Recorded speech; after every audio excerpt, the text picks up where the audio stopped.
Je n'étais qu'à quelques semaines de mon mariage quand j'ai fait quelque chose que personne ne m'avait demandé de faire. Par pure curiosité, sans doute ni peur, j'ai commencé à apprendre la langue des signes, pensant que cela m'aiderait à me sentir plus proche de mon fiancé et de sa mère. Notre maison semblait paisible, presque comme une scène préparée, les plans du mariage sur le comptoir, les dîners tranquilles, les mains bougeant doucement à la place des mots. Je pensais assister à un moment d'intimité. Puis, un soir, me tenant à quelques pas, j'ai compris exactement ce qu'il lui signait. Mon souffle s'est coupé, mes instincts ont hurlé, et c'est à ce moment-là que j'ai réalisé que le silence dans notre maison n'était pas de l'amour du tout. C'était une couverture. Au début, rien ne semblait assez anormal pour être nommé. Daniel m'avait prévenu que sa mère, Margaret, dépendait entièrement de la langue des signes. Elle ne pouvait ni entendre ni parler et, selon lui, s'orienter dans le monde l'épuisait plus qu'elle ne l'admettait jamais. Quand elle a emménagé chez nous, je me suis adapté sans protester. La maison était grande, l'espace n'était pas un problème, et Margaret elle-même semblait douce, presque avec précaution. Elle souriait souvent, se déplaçait silencieusement et ne demandait jamais d'attention. Au contraire, elle essayait de prendre moins de place que nécessaire. Daniel est devenu sa voix. Quand elle signait, il traduisait. Du moins, au début. Avec le temps, le rythme a changé. De petites choses, des choses subtiles. Les conversations entre duraient plus longtemps. Ses traductions devenaient plus courtes. Parfois, il les balayait d'un geste de la main entièrement. Rien d'important, disait-il en souriant comme pour me rassurer. Juste des choses de routine. Je le croyais. Au dîner, il signait pendant que je mettais la table. Dans le salon, leurs mains bougeaient pendant que je répondais à des emails. Le matin, ils échangeaient des gestes rapides autour d'un café avant même que je sois complètement réveillé. J'étais toujours présente, mais de plus en plus superflue à l'instant présent. Personne ne me disait de partir. Personne ne demandait d'intimité. D'une certaine manière, cela rendait les choses pires. Je me disais que j'étais déraisonnable. Margaret n'avait pas d'autre moyen de communiquer. Daniel était un bon fils. C'était à cela que ressemblait la compassion. Je me le rappelais chaque fois que le silence commençait à peser plus lourd qu'il n'aurait dû. Pourtant, il y avait des moments qui persistaient. Parfois, leurs signes s'arrêtaient quand j'entrais dans une pièce, puis reprenaient une fois que je regardais ailleurs. Parfois, Daniel lui répondait avec une expression qui ne correspondait pas au ton qu'il traduisait plus tard à voix haute. Une fois, j'ai demandé de quoi il parlait et il a hésité juste assez longtemps pour que je le remarque, avant de dire qu'il s'agissait des courses. J'en ai ri pour ne pas y penser. Je ne voulais pas être la femme qui en voulait à un parent handicapé d'avoir besoin de son enfant. Mais lentement, la maison a changé. Elle n'était pas plus bruyante. Elle n'était pas plus froide. Elle était plus étroite. Comme si des conversations entières se déroulaient dans un espace que je pouvais voir mais où je n'étais pas autorisé à entrer. Je me suis retrouvé à choisir le silence délibérément, ne voulant pas interrompre ou paraître intrusive. Plus je prenais du recul, plus il leur semblait naturel de remplir cet espace sans moi. C'est à ce moment-là que j'ai décidé de continuer à apprendre, non pas pour espionner, non pas pour surprendre quelqu'un en train de mentir. Je me suis dit que je voulais participer, mieux comprendre Margaret, cesser de me sentir comme une invitée dans ma propre maison. Cela semblait encore innocent à l'époque, presque prévenant. Je ne réalisais pas que le silence que j'essayais de combler faisait déjà exactement ce pourquoi il était destiné. Le changement ne s'est pas produit d'un seul coup. Il est arrivé tranquillement, comme la compréhension le fait souvent, sans annonce, sans permission.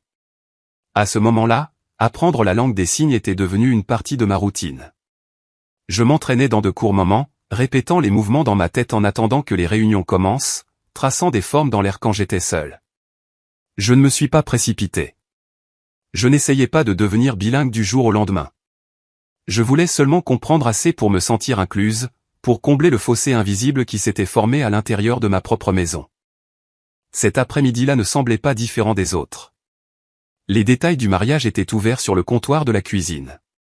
La maison était calme, ordonnée, presque mise en scène. Daniel et Margaret étaient assis dans le salon, tournés l'un vers l'autre, les mains bougeant à ce rythme familier que j'avais appris à ignorer. Je me suis dit de ne pas regarder.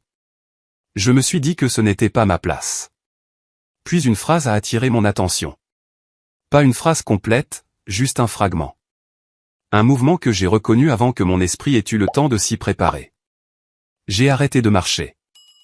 Margaret signait rapidement maintenant, ses mouvements plus vifs que d'habitude. Il n'y avait aucune hésitation dans ses mains, aucune fragilité dans sa posture. Daniel répondit sans détourner le regard. Son expression était concentrée, contrôlée. Je n'avais pas l'intention d'écouter. Je ne me suis pas approché. J'ai simplement compris. Elle posait des questions sur le timing. Pas sur le dîner, pas sur les courses. Sur l'après. Daniel a répondu par un petit geste dédaigneux de la main. Bientôt après le mariage, tout sera plus facile. Ma poitrine s'est serrée. Il parlait d'argent. Pas vaguement, pas hypothétiquement. Des paiements, des factures, de ce qui deviendrait accessible une fois que nous serions légalement liés. Daniel a mentionné des chiffres, des sommes arrondies qui m'ont noué l'estomac, non pas comme des estimations, mais comme des attentes. Margaret a réagi avec une impatience visible, demandant combien de temps il devrait rester, combien de temps encore il devrait faire semblant. Prétendre. Ce mot a atterri avant que je ne le sente. Daniel l'a rassuré.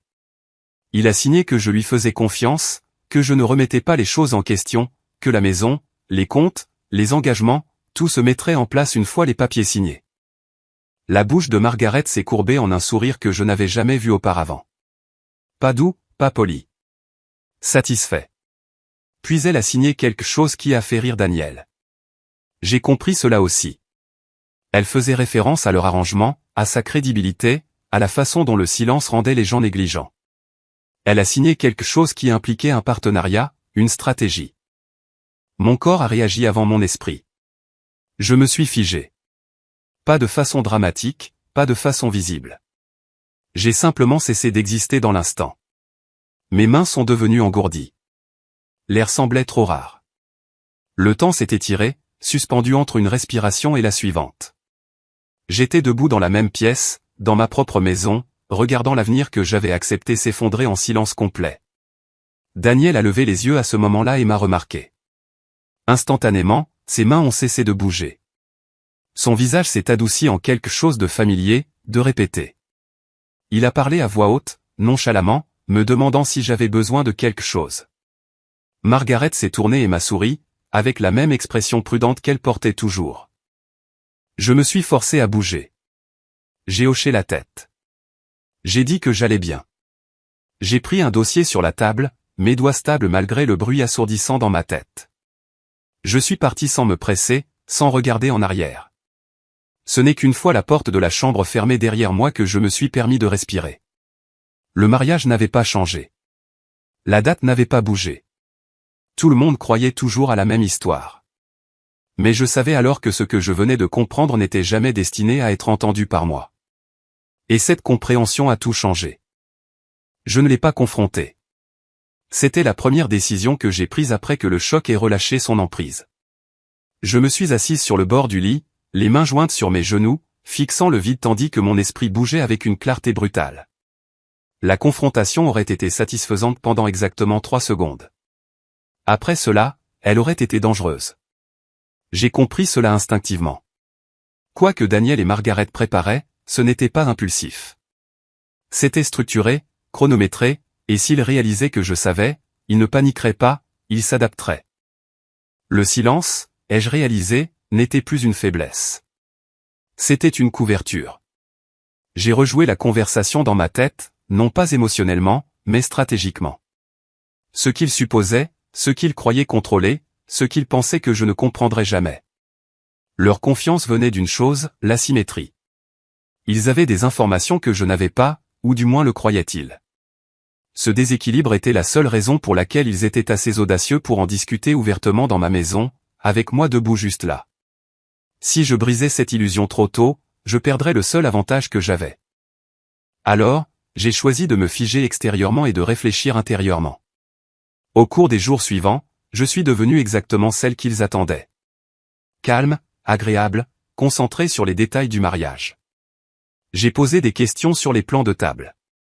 J'ai discuté des menus.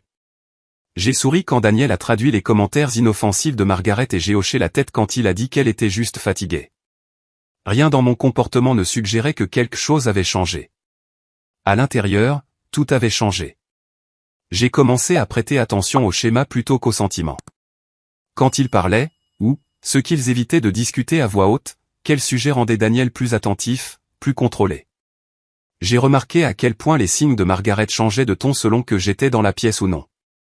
J'ai remarqué que Daniel ne laissait plus de papier sans surveillance. À quel point il était devenu prudent dans les conversations informelles. Ils étaient prudents, mais pas assez.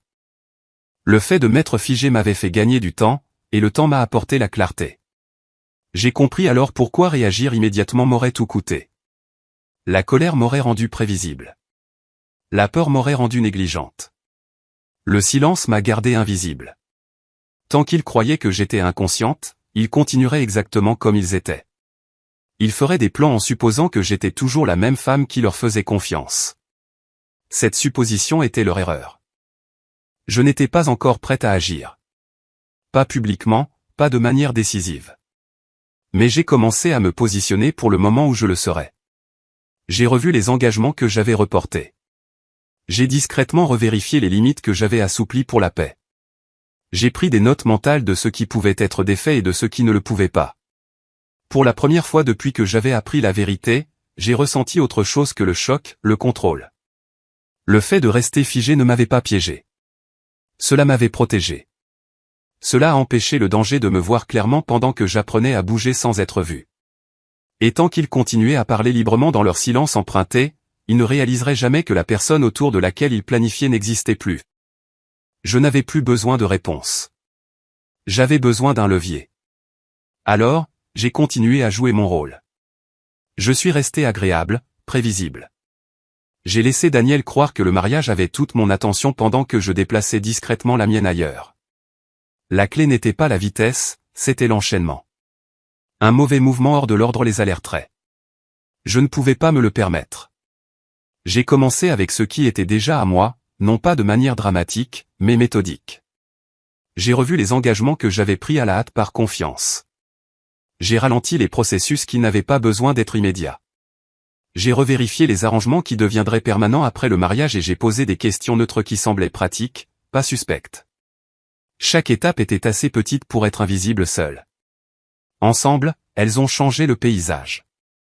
À la maison, je suis resté banal.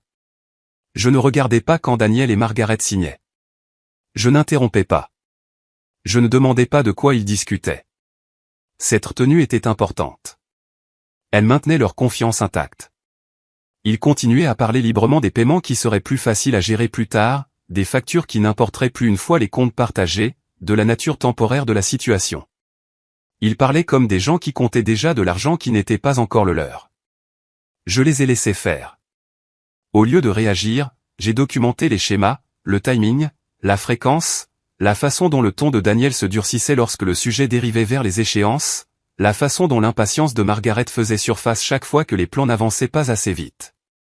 Je n'avais pas besoin d'enregistrer quoi que ce soit formellement. J'avais juste besoin de comprendre comment leur confiance fonctionnait et de quoi elle dépendait. Puis j'ai commencé à ajuster les accès. Rien qui puisse être retracé à une seule décision, juste de subtils recalibrages. Des autorisations revues, des dépendances réduites. J'ai tout présenté comme de la préparation, de la diligence, le genre de comportement responsable que les gens louent chez une future mariée qui a sa vie en main. Daniel ne l'a jamais remis en question. Au contraire, il semblait soulagé que je m'occupe des détails auxquels il ne voulait pas penser. C'était l'ironie. Plus je paraissais confiante, moins il me surveillait de près. Je n'ai pas annulé le mariage. Pas encore. Le faire aurait soulevé des questions auxquelles je n'étais pas prête à répondre. J'avais besoin qu'ils continuent à croire que le calendrier était intact. Leur sentiment d'urgence jouait en ma faveur. Plus nous nous approchions, plus ils devenaient négligents avec leurs suppositions. Le positionnement n'est pas une question d'attaque. C'est une question d'alignement. S'assurer que lorsque le moment viendra, le résultat semble inévitable plutôt que forcé. Au moment où tout était en place, rien de dramatique ne s'était produit en surface. Pas de dispute, pas de scène, pas d'accusation. Quiconque regardait de l'extérieur aurait vu une femme se préparant calmement au mariage. Ce qu'il ne pouvait pas voir, c'est que les fondations de cet avenir avaient déjà été démantelées, discrètement, proprement et sans une seule confrontation. Je n'avais pas besoin qu'ils avouent. Je n'avais pas besoin qu'ils paniquent. Tout ce dont j'avais besoin, c'était qu'ils continuent à parler, à supposer et à croire que j'étais exactement là où ils m'avaient laissé. Ils n'ont jamais remarqué que j'avais déjà bougé. Le dénouement n'a pas commencé par une dispute. Il a commencé par le silence. 2 jours avant ce qui devait être notre dernière réunion pour le mariage, Daniel est rentré chez lui, mal à l'aise. Il n'a pas dit pourquoi au début. Il se déplaçait dans la maison avec une attention qu'il ne pouvait cacher, vérifiant son téléphone plus souvent que d'habitude, s'interrompant au milieu d'une phrase quand Margaret lui signait quelque chose. Leurs conversations sont devenues plus vives, plus rapides, moins prudentes. Je suis resté exactement la même. Quand Daniel a finalement parlé, ce n'était pas une accusation. C'était de la confusion. Quelque chose à propos d'un retard, une complication qu'il n'avait pas anticipée. Il l'a dit nonchalamment, comme si le problème se résoudrait de lui-même s'il ne l'examinait pas de trop près. Margaret ne partageait pas son optimisme. Ses signes étaient brusques maintenant, irrités. Elle a demandé ce qui n'allait pas. Je le savais déjà. Le calendrier sur lequel ils comptaient n'existait plus. Les hypothèses qu'ils avaient faites sur l'accès, sur l'inévitabilité, sur le contrôle que le mariage leur donnerait s'étaient effondrées silencieusement sous leurs pieds. Non pas parce que je les avais bloqués directement, mais parce que j'avais supprimé les raccourcis sur lesquels ils comptaient. Ils ont commencé à se disputer comme ils ne l'avaient jamais fait auparavant. Pas bruyamment, pas de façon spectaculaire, mais avec urgence.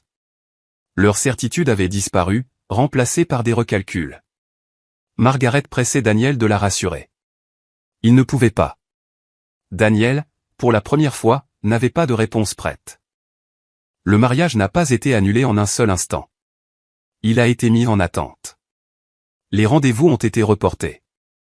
Les décisions demandaient soudainement plus de temps. L'aisance que Daniel projetait autrefois a été remplacée par une frustration qu'il essayait de déguiser en stress. Quand il a suggéré de repousser la date juste un peu, je n'ai pas résisté. Je n'ai pas posé de questions. J'ai simplement accepté. C'est à ce moment-là que la structure a finalement échoué. Sans la pression d'un mariage imminent, leur urgence est devenue visible. Ils ont insisté là où ils n'auraient pas dû, ont demandé des choses trop directement, ont fait des suppositions qui ne correspondaient plus à la situation. Et quand ils l'ont fait, les protections que j'avais discrètement mises en place ont réagi sans mon intervention. Il n'y a pas eu de révélation spectaculaire, pas de confrontation dans le salon, pas de cris ou d'accusations. Juste une séquence d'événements qui ne penchaient plus en leur faveur. Daniel a réalisé le premier. Il m'a demandé un soir si quelque chose avait changé. Pas avec colère, pas sur la défensive. Prudemment, comme pour sonder le terrain sous ses pieds. Je l'ai regardé et j'ai dit la vérité, mais pas toute la vérité. J'ai dit que j'avais besoin de temps, que je n'étais pas à l'aise pour avancer comme nous l'avions prévu. Margaret m'a observé attentivement pendant que Daniel traduisait. Son expression a changé d'une manière que j'ai immédiatement reconnue. Pas de la confusion. De la reconnaissance. Ils ont compris alors que l'avenir qu'ils avaient planifié n'était plus disponible pour eux. Le mariage n'a pas eu lieu. Il n'y a pas eu d'annonce, pas d'explication offerte à quiconque en dehors de notre maison. Il a simplement cessé d'exister en tant qu'option. Et une fois cette porte fermée, tout ce dont il dépendait a disparu avec elle. Je n'ai pas célébré. Je ne me sentais pas victorieuse. Ce que j'ai ressenti était quelque chose de plus stable que le soulagement.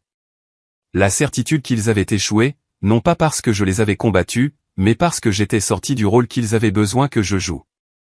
Si cette histoire nous apprend quelque chose, c'est que la force ne s'annonce pas toujours. Erika n'a pas gagné en dominant qui que ce soit. Elle n'a pas crié plus fort que les gens qui ont essayé de la tromper, et elle ne s'est pas précipitée pour les dénoncer pour le simple plaisir d'une libération émotionnelle. Au lieu de cela, elle a fait un choix plus discret, qui exigeait de la patience, de la retenue et une profonde compréhension de ses propres limites. Ce qui ressort le plus chez Erika, ce n'est pas ce qu'elle a fait à la fin, mais ce qu'elle n'a pas fait au moment le plus crucial.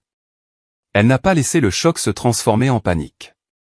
Elle n'a pas laissé la trahison la pousser à une action imprudente. Elle s'est donné le temps de voir la situation dans son ensemble avant de décider jusqu'où elle était prête à risquer. Et c'est là que réside la vraie leçon. Car la trahison n'est pas toujours évidente. Elle ne s'accompagne pas toujours de cris ou d'ultimatums dramatiques. Parfois, elle se cache derrière la politesse, derrière les rôles familiaux, derrière un silence qui semble inoffensif jusqu'à ce qu'il ne le soit plus. Le danger n'est pas seulement d'être trompé. C'est de réagir avant de comprendre ce qui est vraiment en jeu. Erika a choisi la clarté plutôt que le chaos. Elle a choisi de protéger son avenir au lieu de prouver quelque chose dans le présent. Et en faisant cela, elle s'en est sortie non seulement indemne, mais plus sage. Voici donc quelque chose qui mérite réflexion. Si vous découvriez une vérité qui changeait tout, mais que la révéler immédiatement pourrait vous coûter plus qu'elle ne vous apporterait, que feriez-vous? Réagiriez-vous à la trahison ou prendriez-vous du recul pour décider comment vous voulez que votre histoire se termine? Si cette situation vous a fait réfléchir, partagez vos pensées ci-dessous. Et si vous appréciez les histoires qui mettent l'accent sur la conscience de soi, les limites et l'intelligence émotionnelle, n'oubliez pas de vous abonner pour en découvrir d'autres.